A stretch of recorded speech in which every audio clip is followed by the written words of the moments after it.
This is how you change the shear pin on a 301 SP. First off, you're going to loosen this screw and you're going to pull the motor off.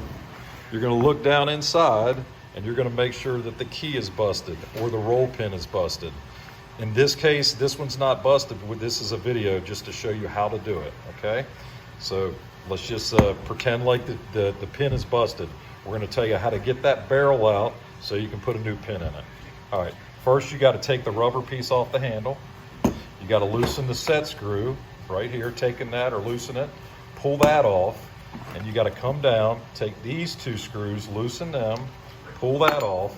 You got to have some type of an adjustable wrench to back this off. Now when you're backing this off, it's threaded, so you're going to actually put your finger and put pressure on that barrel. It's spring loaded. And then you're going to loosen that out. Okay, then you're going to take the, now the barrel's going to come out. And then there's your spring too that goes on the outside of the barrel. You're going to pop in a new roll pin right here. Make sure it's equal distance on both sides before you put it back in. And you're going to take this thing and you're going to put it back in. Once the shear pin is done, you got to line that flat up on the barrel to that hole right there. And then you assemble it exactly the way it was disassembled. You're going to put that in with the eccentric on the flat. If it's not on the flat, then you're not going to feed.